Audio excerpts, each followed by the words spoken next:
guys, it's Bree, and I just did a Drew Barrymore show. I know, it's been forever. Let's get into it. So I just finished being a part of the live audience for Drew Barrymore, and I guess I've always done Drew Barrymore in the afternoon, so I didn't realize her morning shows were live. I know that they're not live here, so maybe she only does live shows in New York and it airs, and then it airs like later on, because I think here it comes on at like 3 o'clock. But anyways, so I did that, and it was their first show coming back from the holiday break. So we started off, it was different, like, you know, she usually walks out, has the wall where we're all sitting there, you know, clapping and stuff, and then sometimes she talks to us, the virtual wall, thank you. And so she didn't do that. It rolled right into, she had Chelsea Clinton as her guest today, and you know, with yesterday's events, which unspeakable, like I can't, but with those events they skipped the virtual wall and they just went right into their interview with Chelsea Clinton. She was there for promoting a kid's book that she has. Well, it's gonna be a collection of kids books. So, you know, they talked about yesterday's events, her book, went into commercial, they talked more about the book, and then we had a chef, Danny Sue, I believe his name is, or Daniel Sue, and he was making some healthy desserts. So after the chef, then there was a CEO who, she was the youngest CEO ever to take over a business that's been publicly traded. I think that's what it was. So her story was very interesting. And then they did like the pop culture news with oh my gosh, his name is blanking. Ross Butler, not Ross. I can't remember his name. Anyway, so if I can remember his name, it's right here. I cannot believe I'm blanking.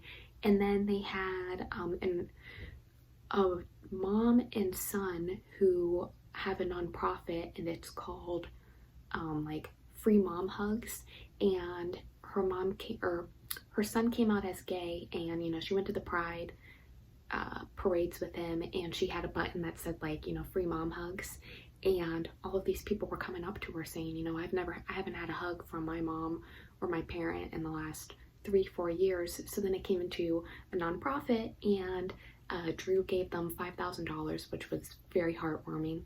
And then the show was over. It was a very fast hour. It was a great show.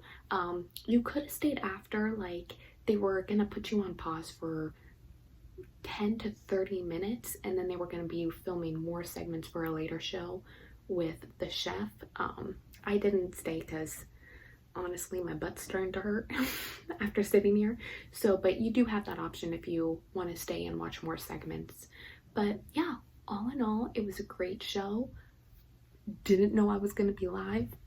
I never made that connection. And that was that. It was great to be back doing virtual guests, or not virtual guests, I'm a virtual audience. One day I'll be a guest. But it was great to be back.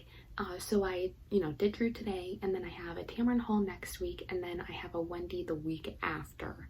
And I've put in for a couple of more shows, you know, just waiting to hear back.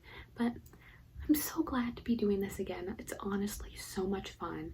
I have put in for more Ellen shows, still haven't heard anything, and I learned, so this is reassuring, is I thought, okay, let me take some shows from Ellen and see if I can reapply, because like I was thinking maybe like people put in 10 times for a show and that's why I can never get in.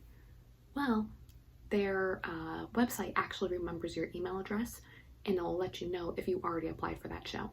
So that's reassuring that like I'm actually going against people who've only put in once. Hopefully they're not using alternative emails, but for the most part, people who've only put in once.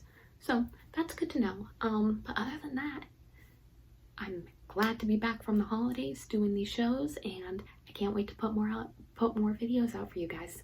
I'll see you guys in the next video.